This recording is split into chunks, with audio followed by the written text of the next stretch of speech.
All right, so Aaron Prickel is our guest speaker today. I'm not going to read all of this, but he is one of my favorite guest speakers that we have. He comes to campus every year. He's a lot of fun and less conventional than maybe some of our other guest speakers. So I'm going to let Aaron take it away. You get it when you guys, did you guys go to Wisconsin? All right, let's go. I'm going to see if I can also bypass this because I'm not going to stand behind there. Can you hear me in the back or should I use it? Or would you prefer I use this? Prefer I use this? Thank you for your head nods. Okay. Yes, as my friend Marie mentioned, I don't like boring. I hate PowerPoint slides, but with a group this big, some visuals don't hurt. We'll walk around. Time will fly. Marie said this goes till 4, right? This goes till 4. I love the faces. I'm kidding. I want to get out of here as quick as you do. Just kidding. I am hungry. Marie, what time are we finished? 12:30? I don't know where Marie went. I think 12:30. Does that sound right? 12:15? 12:15? You're not fucking with me, are you? 12:15? All right, 12:15. Thank you for telling me that. Yes, if I can, please get some interaction. Otherwise, it's boring. This is not a lecture. I am not here to talk about me because many of you don't care about me. Many of you care about entrepreneurship stuff. That's why you're here. Marie mentioned the guided mentorship piece. How many of you do, show of hands, actually want to start a business at some point in time? Out of sheer curiosity, not a right or wrong. Quite a few hands. That's awesome.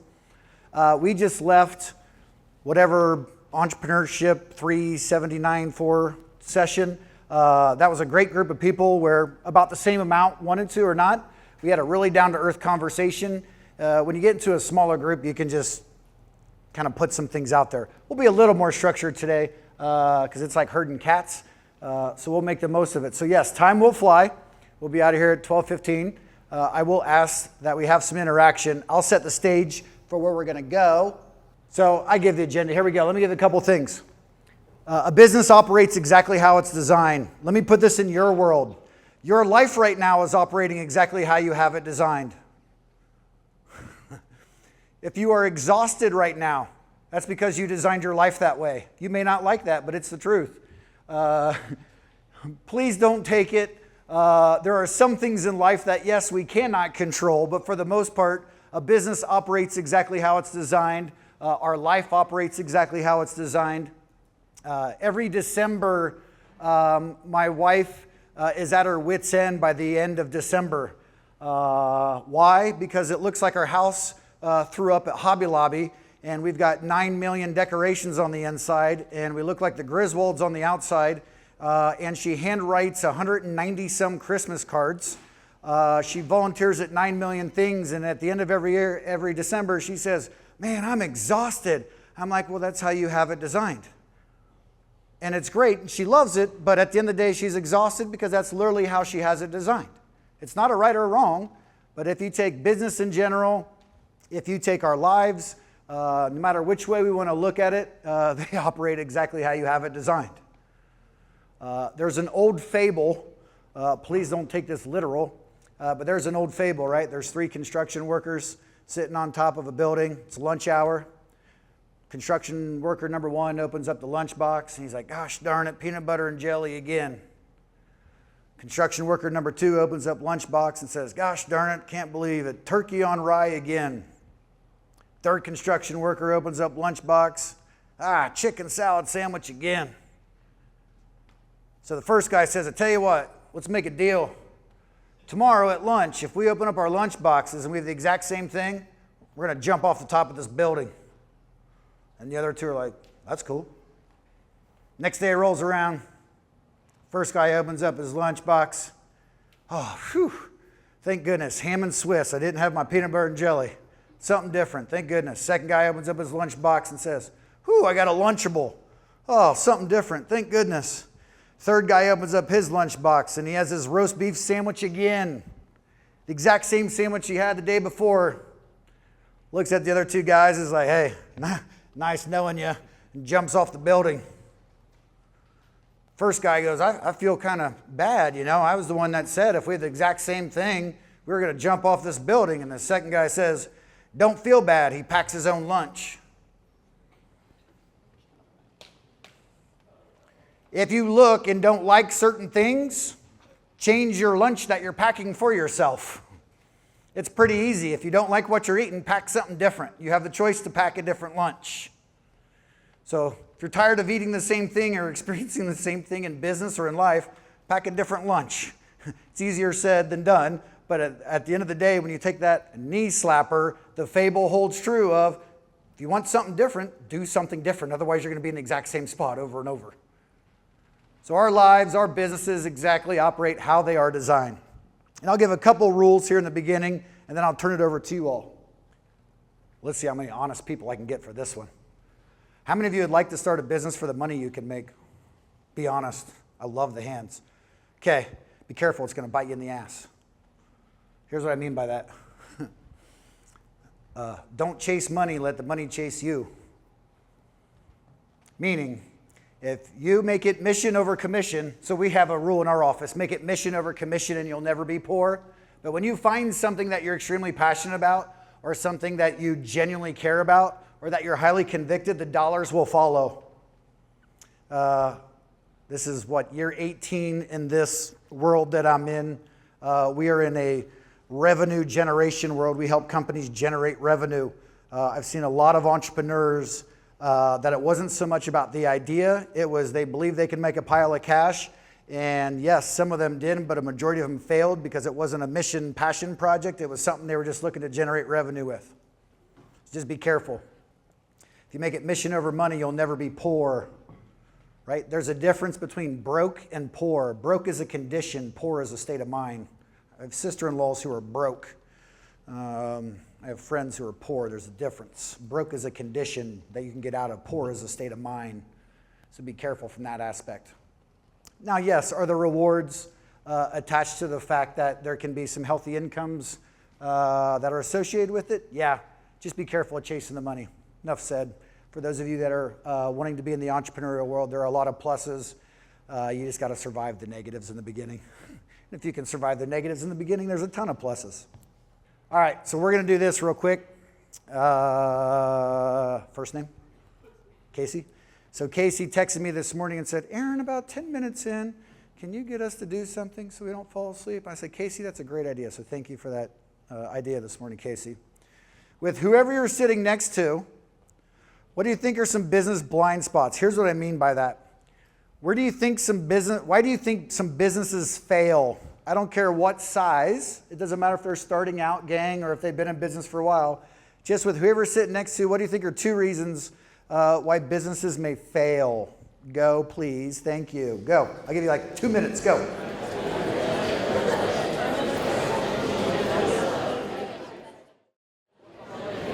All right, let's go. Tyler, can you get us started? Go ahead, Tyler, if you can get us started. There's got to be a Tyler in here. Somebody's like, how did they know? Is there a Tyler in here? You are? What? No. Yes, you are. No. You are Tyler now. Go ahead, bud. What did you guys talk about? Why do you think businesses fail? Communication.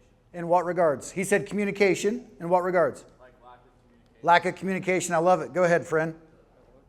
Why else do businesses fail, do you think? Speaking of like ignoring customers' comments, opinion, or products. Ignoring customers' comments, opinions. Who in this room believes the customer is always right? Thank good Lord you never don't put your hand up on that one. Sorry, they're not always right. It's the always word that gets us in trouble there. But to your exact point, we do got to be careful of ignoring feedback. Feedback, right, wrong, or indifferent, is still valuable. Right? Well said. I love it. Go ahead, friend. What did you guys talk about? Hiring the wrong employees. Hiring the wrong people. I love that. You guys were going because I saw your hands counting them off. Yes, we said if you hire too many people from the get-go and you go in over your head with your budget. Ooh, so she said if you hire too many people from the get-go. Here's a surprising piece. First name, friend? Oh, Lily. Lily? Lily said something spot on here. Do you realize if you actually grow too fast, that's just as bad as growing too slow? If you grow too fast, you have to hire way more people, and then you don't have the cash to pay for the people, and then things crumble. Most people think it's like, I want to be the next Google. Well, unless you can get a bunch of funding from people, to your exact point, Lily, you will outspend your cash because you're now bringing a bunch of people in and you outpace your hiring. Well said, Lily. I love it. Don't worry, avoiding eye contact will not help you. Go ahead, forever guy. Poor management. Where do you think that one ranks in the grand scheme of things? You think that's a top one or a bottom one? Yeah, that one's at the top. There's a golden rule that exists out there, gang. There are no bad kids, only bad parents. Don't take it literal. Don't take it literal. But many of you operate, think, have similar values as your parents. As our forever friend mentioned, the same thing holds true from a management perspective where most employees take after their leader. I'll take that one all day long. Let's get two more. Go ahead, friend. Yes, ma'am. Like Overuse of power. Can you give me an example? I like where you're going. a boss that thinks they're better than all their employees. So she said a boss who thinks they're better employees. I mentioned this with the last group. We have a culture wall in our office. It's not a fluffy corporate thing because we're only 20-some people. One of the tiles we actually have is boss is not a useful term. Because boss typically has a negative connotation to it. But we literally have a tile that says boss is not a useful term. So we recently hired a Ball State grad because when we're looking for employees, I email this institution and say, hey, we need somebody here. And they usually connect with something. So we just hired an awesome young lady named Naira from a marketing perspective. And this is her second week.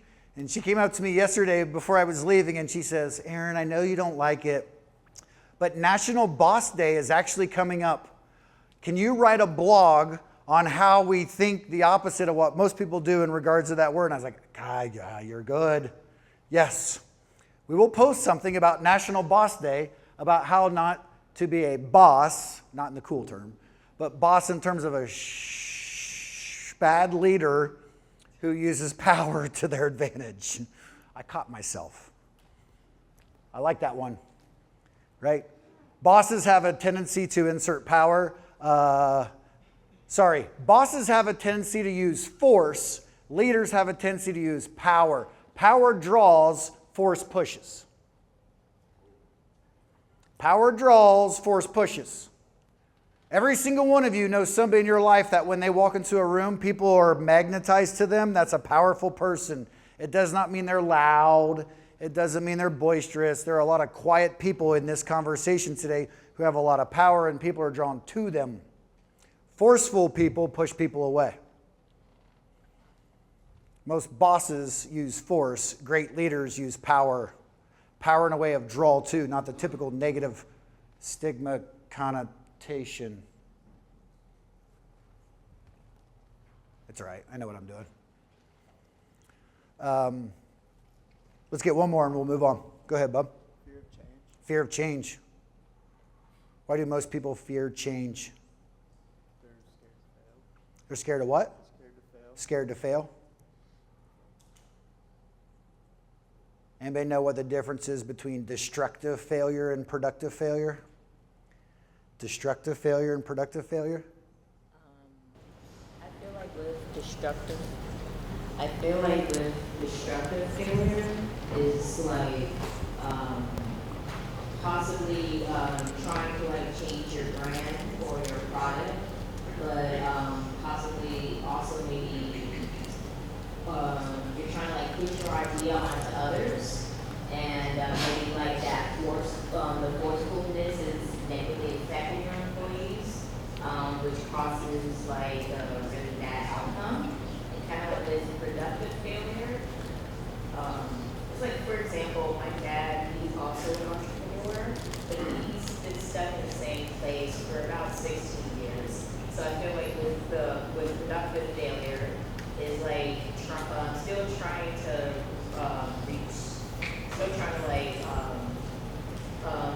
bring your brand out there, but also kind of like refusing to change, refusing to grow from there.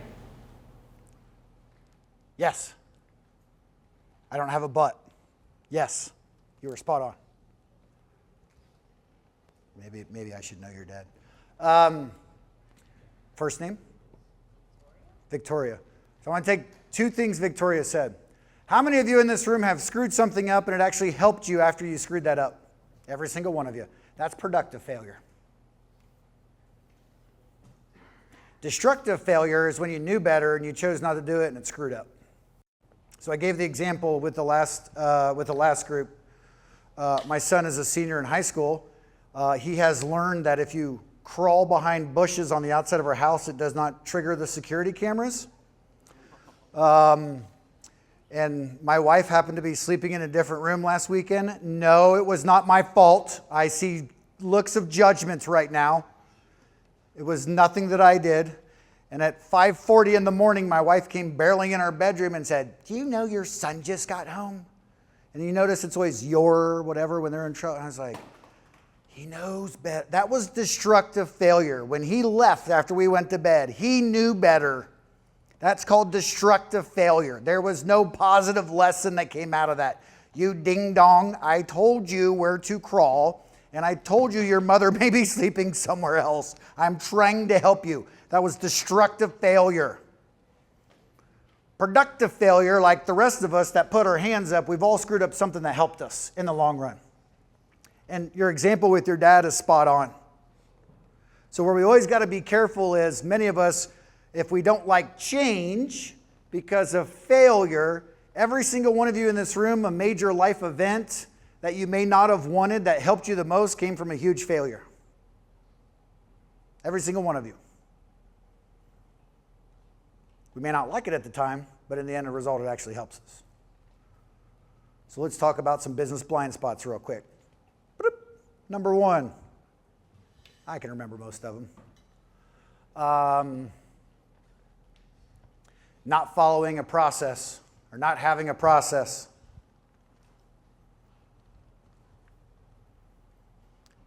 Number two, this goes back to what the gentleman said there. Not training and developing leaders. Not training and developing leaders.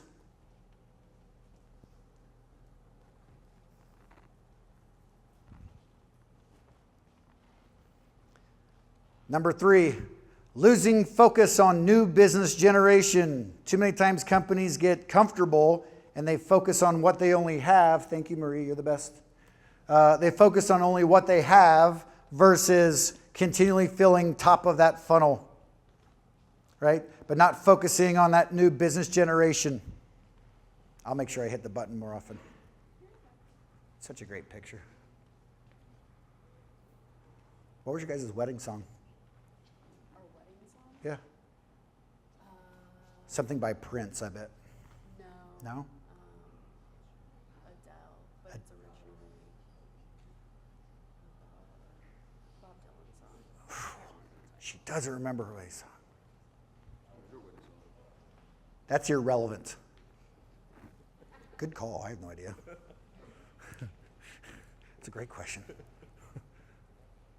Oh, I remember. It's the Tracy Chapman song, not Fast Car, The Promise. Boom.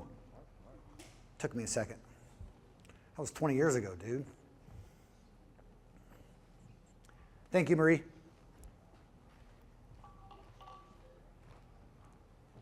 Man, I got nervous there. I was like, shit, what was it? Oh, she's about got us. Can you just go to the next one for me? Awesome. Here we go. There we go, those.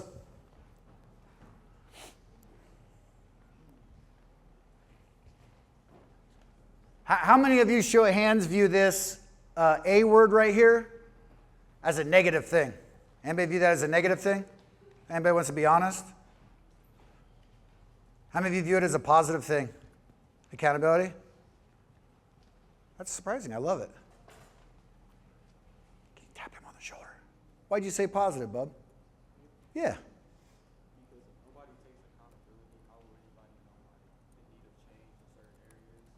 So if nobody takes accountability, how is anybody ever going to change or take care of certain areas? And that's built off what you previously said about change being positive or productive. There we go. It's about change being positive. First name, bud? Andrew said something here that I want to make sure is crystal clear.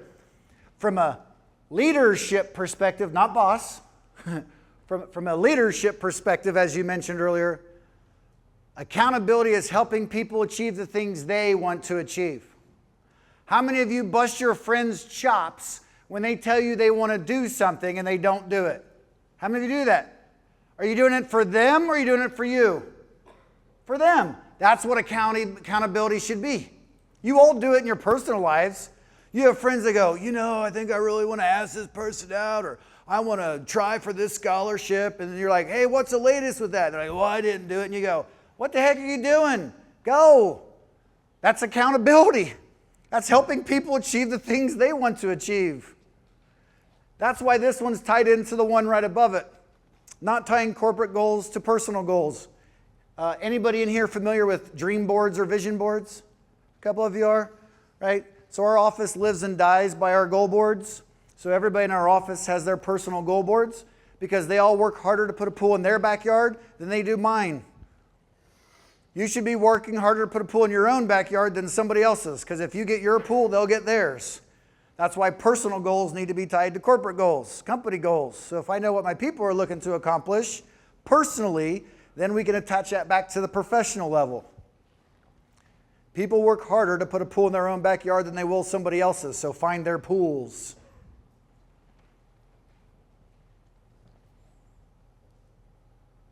Is there anyone up there I can help clarify? I don't want to just keep going on this one. Anything up there I can help clarify? We good? Okay.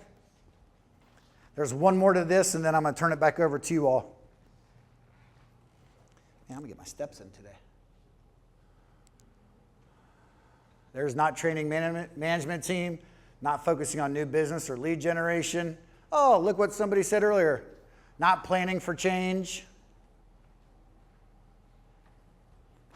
A lack of onboarding. For those of you who are getting ready to go into the professional world, one of the questions you should ask any company that you're going to work for is, what does your onboarding look like? And if they look at you with cross eyes, get out quick. Because what they're going to do is they're going to hire you, and on day one, they're going to show you the bathroom, and they're going to introduce you to 4 people, and then they're going to say, go. And you're going to be confused, and you should be confused. We like stealing some top talent from people, and one of the questions and one of the things people love when they ask us about onboarding, I go, yes, here's our documented 13-week onboarding with milestones, competency checks, levels of progression, who owns what and by when. And they're like, well, this is pretty detailed. Yeah, we learned the hard way. So please be careful as you enter into the business world for a position. If they do not have any type of onboarding, they probably wing it all throughout that company, not just there. And they're going to set you up to fail. Not all of them. I'll play it typically in most of the time game.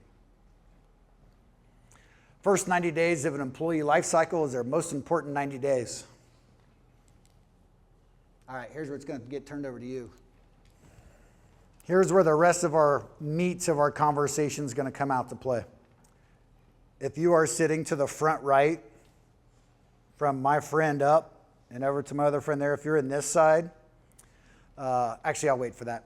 Let's do a quick show of hands. Let's actually vote on something first, and then we're going to do that. So here's what we call the 4 S's from a business perspective. Skills. Skills are, how good are you at selling? How good are you at running your accounting functions? Skills are literally the tactical part of pieces, right? The skills that you have. Pretty self-explanatory. Staff. Staff goes to, do you have the right people? Are they in the right spots?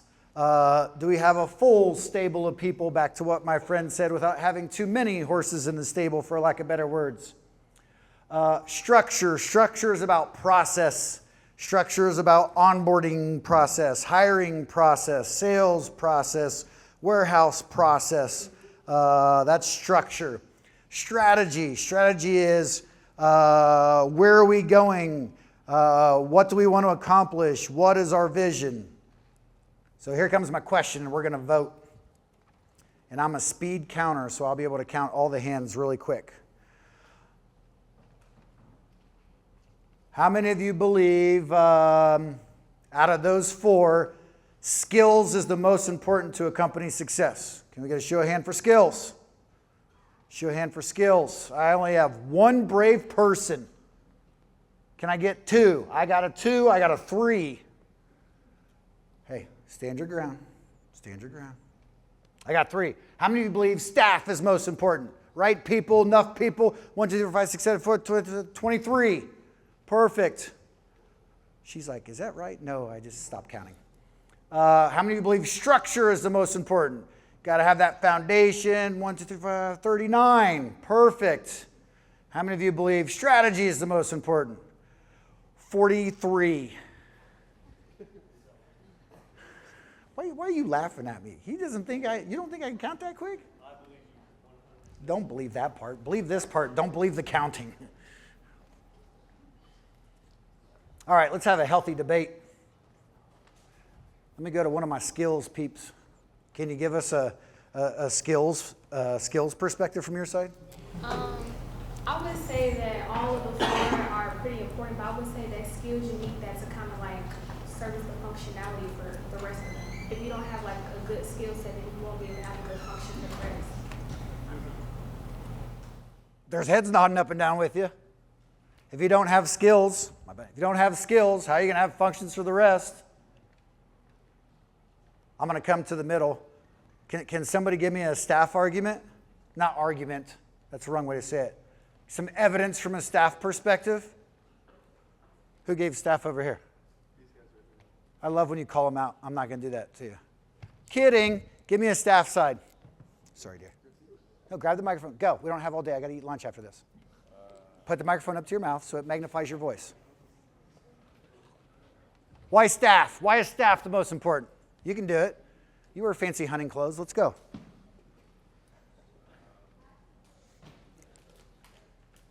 Here, look, she bailed you out. Nice jacket. Thank you, friend. I am not observant all the time. She's going to give us some evidence for staff. I say staff is the most important because, well, firstly, in information systems, management, whatever that class is, we learn that people are the most valuable source in business, and people are what hold skills, strategy, and like have all of that. People are the ones with skills. But what if those people don't have the skills? Then they don't get hired.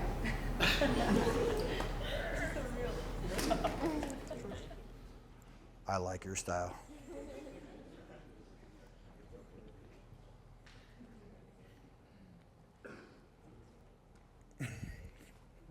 Yahoos. Give me an argument. Not you already helped me. Give it to your friend.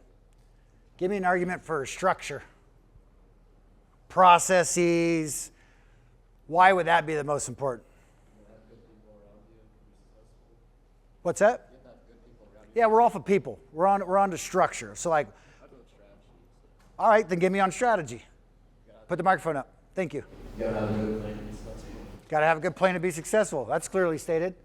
Thank you. Can anybody give me one quick thing for structure? Of course I'm walking too much today. Good Lord. Oh, thank you. Appreciate your help, but no.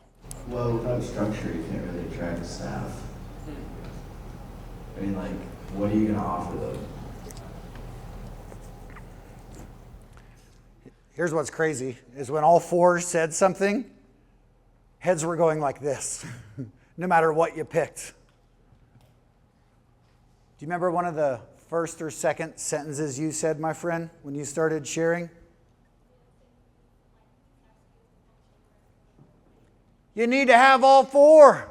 I mean, you said it, you need to have all 4. Here's where I want us to be a little bit careful. Strategy sits at the bottom because you could have the best skills in the world with the best people in the world with the best structure, but with no strategy, you're just sitting there not having any idea where you want to go. If you have no strategy, but you got great skills with great people and a phenomenal structure, it's like, hey, we're all highly skilled people with a lot of resources and support. Where are we going? No idea.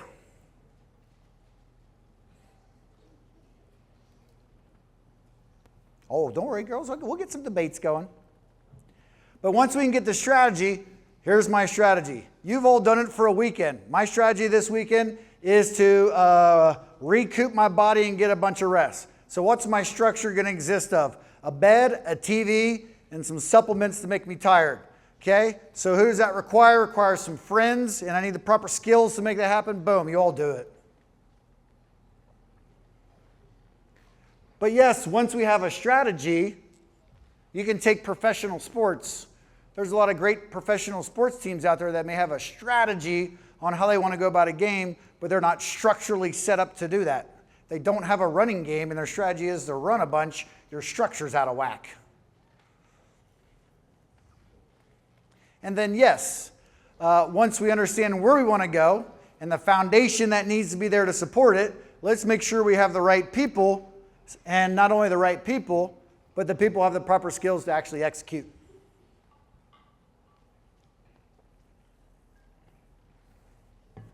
All right, I want to know, if you don't mind, what was going through your head. You got a little extra animated for me, friend.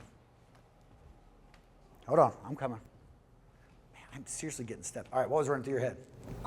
So from the beginning, I thought that strategy was the most important, because without a strategy, you have nothing to work towards. You have nothing to work towards. If you were to say that staff or skills is the most important, what are you doing with those staff or skills if you don't have a strategy to work towards? I don't know if that's really. But you're spot on. How many of you in this room believe some people are born with a stronger strategic mindset than others? I think for many good strategic people, it's just a natural thing for them. We have labeled in our office, we have make it up people, make it real people, and make it reoccur. You got to have all three in a company. You have to have people that can make things up, strategy, vision, those that make it real, which means take the vision, put it into application, and then people that can make sure it keeps repeating. But we have make it up, we have make it reals, and we have make it reoccurs. If we were a company of all make it ups, we would have 9,000 great ideas and 9,000 strategies with nothing getting executed. If we only had make it reals, not a lot would change because we're just good at making something real. If we only had make it reoccurs, nothing would really change because they'd be doing the exact same thing over and over and over. You got to have some make it ups, you have to have some make it reals, and you have to have some make it reoccurs. Look at your brothers and sisters. Look at your family. I bet within your family there's some make it ups, make it reals, and make it reoccurs. A great family has all three of those too. Some of it could come from your parents, some of it could come from your siblings, but most families have all three. If you have a family full of just make it ups, you have a lot of conversations about great vacations that you'll never go on. Right? So I like to say, I want to go to a beach you've never been to. Make it up. My wife's the one that makes it real. And then my kids have a great time and they're like, Dad, can we do this again? And there my make it reoccurs. Ta-da, it all works out.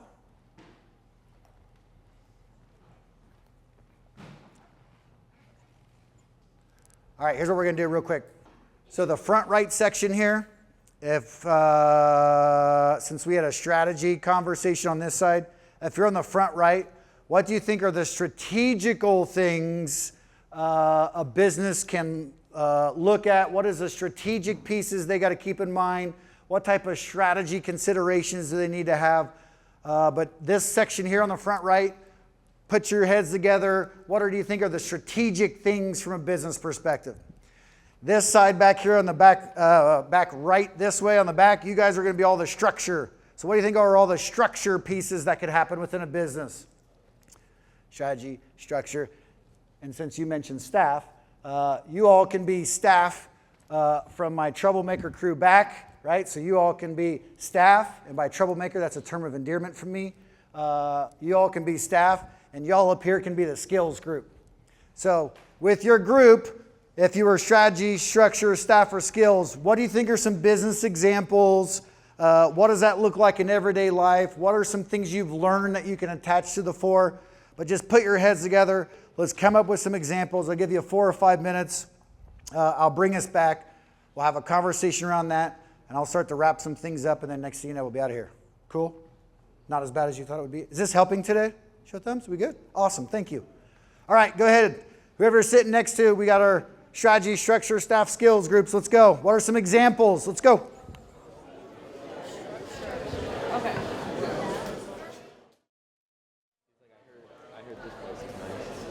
All right, gang. Real quick, there have been a couple of themes in sidebar convos with this group that there were with the last group.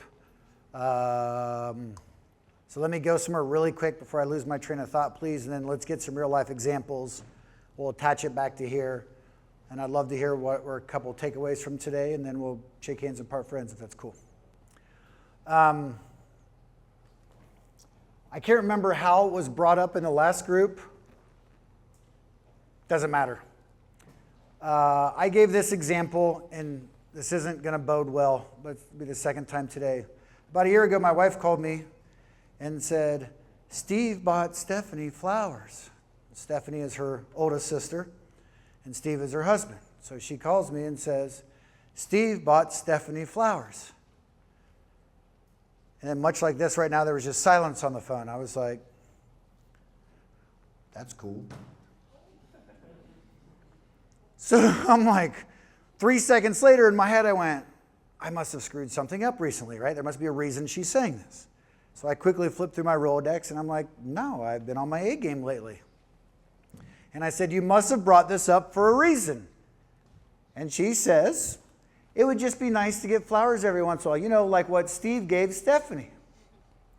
And I said, I'm sorry, babe. Is this the same Steve that has not taken his wife on a vacation in over a decade? Is this the same Steve that gets home at 8 o'clock every night? Is this the same Steve that doesn't interact with his children? Because if it only takes a bouquet of flowers for me to get out of going on vacations and or interacting with my kids, and I can just be gone all night, I'll exchange $199 for all that. And much like your face right now, I grabbed my shit that night and went to the basement and slept for about 6 weeks because I was in the doghouse off of an inappropriate comment. Here's the moral of the story. And my newly found HR friend up here is what caused this to come into my brain. Human beings have a tendency to only see the good and sexy side of everything. So we only want the good of this, and we only want the good of that, and we only want the good of this. That's not how life works. So any position you get into, my favor I will ask of you is talk to people beforehand and ask them, what's all the bad things and all the downsides of this? Because with everything, there's downsides.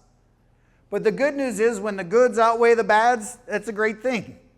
But not everything will be sunshine and butter, and it doesn't matter what position.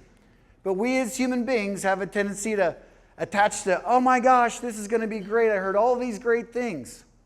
Part of our interview process, especially in the first interview, we literally say, here's all the reasons why you don't want to do this, and especially at this place.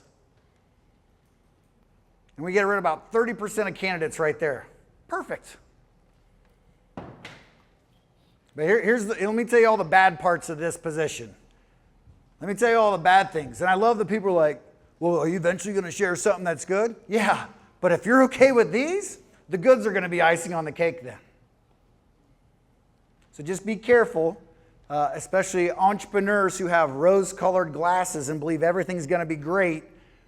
There's always some not-so-goods, and as long as the goods outweigh the bads, perfect. It's like any relationship. No relationship's perfect. We all have our faults.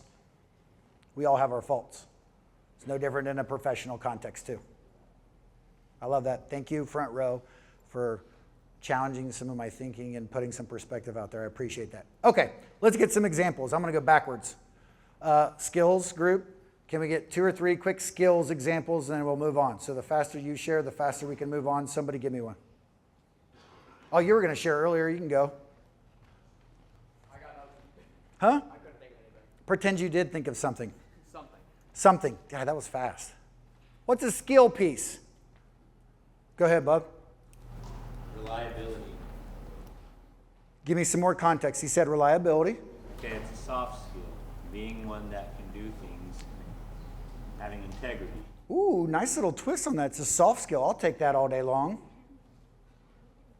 What's another skill that'd be required within a company? It's not, you guys are smart. Come on. What's two more? Somebody else give me one so we can move on. What else? Go ahead, bud. A leadership skill, coaching skill, a accountability skill, technical skills. Like, go ahead. Quick thinking is a skill. Cognitive thinking is a skill. And you mentioned technical skills. There is such a shortage of technical skills. Like it doesn't, like welders, they're making a killing because it's a lost art. It's a skill that many people don't have anymore. That's a great point from a technical skill perspective. But there's some examples of skills. Staff. I won't go to Lily. She already got us started. So I'm going to go all the way back to the people that got here early so they could avoid all contact and conversations. Kidding. What's a staff thing? Managers. So we got to have somebody who's leading, right? We got to have people leading. So where we got to be careful of, you can't let the inmates run the asylum, right? So there are times where I'm like, why are our kids making decisions for this household? Like, no, this is not how this should work. So yes, you have to have a management structure in play. What else from a staff perspective? Schedules. Schedules of people, who's on what staff's going to be where. We all covered in holes. I love it. Let's get one more. Lily, round us out since you got this thing started. What else from a people perspective? Making sure your staff has benefits. Well, making sure people are taken care of, right? So we're an ESOP. We just converted to an ESOP about a year and a half ago, which means nothing to about 98% of you. Basically, it means all the employees own the company now versus just two of us.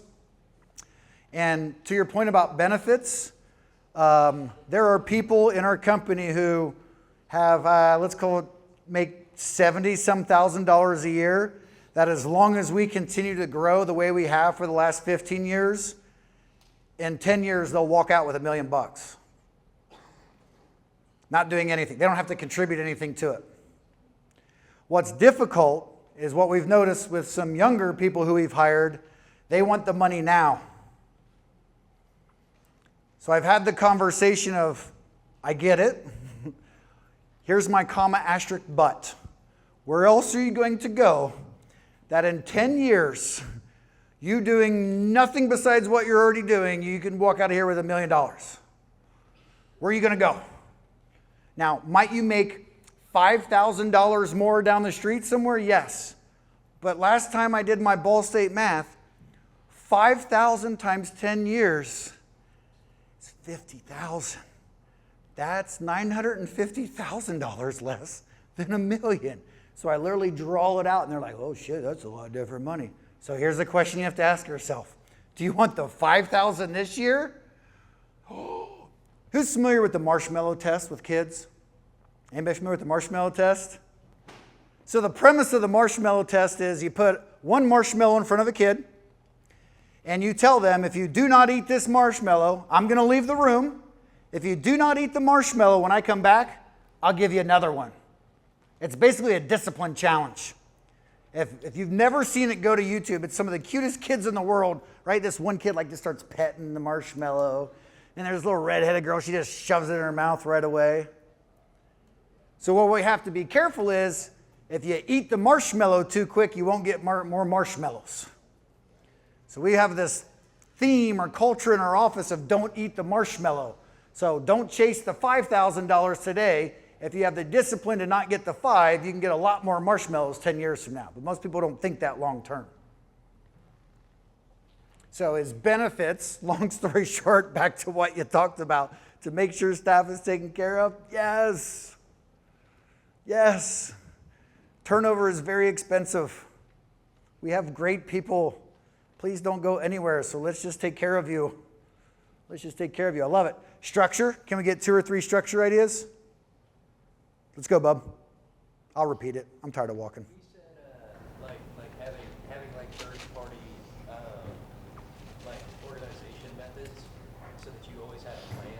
Like and that may fall into strategy, but at the same time that What's an example of a third-party organization? I think I know where you're going. like QuickBooks so that you Yes. Yes. So tools, for a lack of better words. QuickBooks is a structural piece. Accounting software. CRMs is a structure, to your point. That's a great example. Let's get one more structure piece, and we'll move on. Go ahead, bub.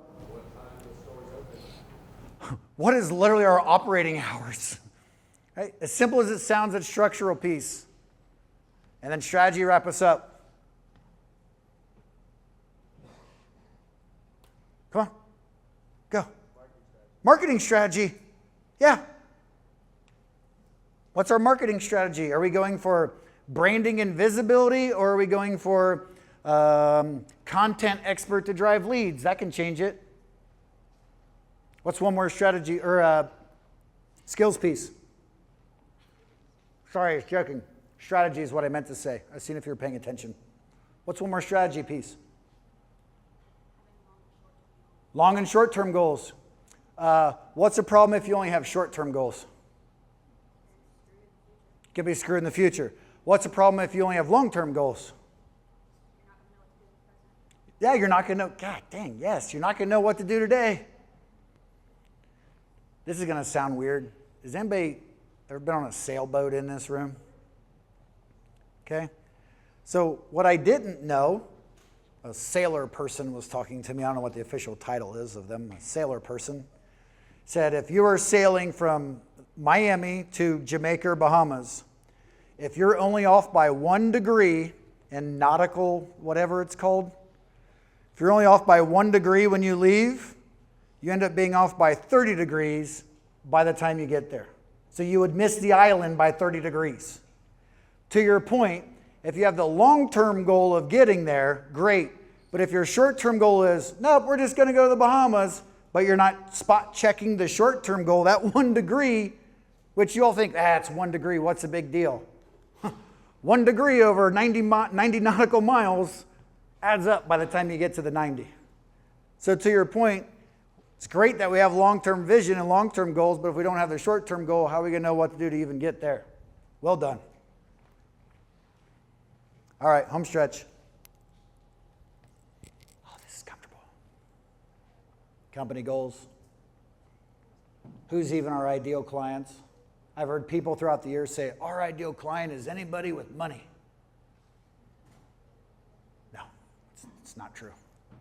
What's a new business strategy? Hiring and onboarding process, sales process.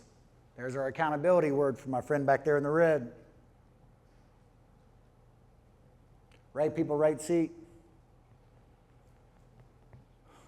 There has been a motivation challenge. We have seen motivation drop within companies in the past year, and I don't know what it is, but it's been interesting. Personal goals. Make sure we understand our people's personal goals. And then yes, what's our skills to get new business? What's our skills from a qualifying closing perspective? Somebody mentioned management in the back. How good are our coaching skills to help people discover versus us telling them? How many of you in this room like to help people? Like you genuinely like to take care of people? Is that a blessing or a curse? It depends. But yes, somebody said both. When you look at number one, for every single one of you in this room, whatever your biggest weakness is, it's your number one strength overdone. So whatever is one of your biggest strengths, as soon as you overdo it, it hurts you. So if you're a person who likes attention and that's a strength of yours that allows you to operate and navigate in a group, that's good. But when you overdo it, it kills you. If you're somebody who likes to help people, that's great. But as soon as you don't say no to anybody, you pile a bunch of things on your shoulders and then you have the weight of the world on it. You took a strength of yours and you just overdid it. Right now, someone's going, hey, Aaron, well, where's the line? If I knew where the line is, I would not be standing in front of you. I'd be in the middle of Montana right now, drinking beer and shooting something. I would be a quadrillionaire if I knew where that line was. But I don't, because we're people and we're all hardwired a little different. But for every single one of you, whenever you've taken a strength of yours and you overdid it, it became your biggest weakness. Number two, real quick. Many people just don't know what they don't know. That's why they're called blind spots. My hope and wish by the end of today is that one little thing resonated that actually made it worth your time. Otherwise, I failed you miserably. As it was stated over here, it all starts with strategy. Skills are irrelevant. If you put the wrong people, if they're the wrong people in the wrong structure or the wrong strategy, it don't matter from a skills perspective. Period. End of story. So here's how we're going to wrap up.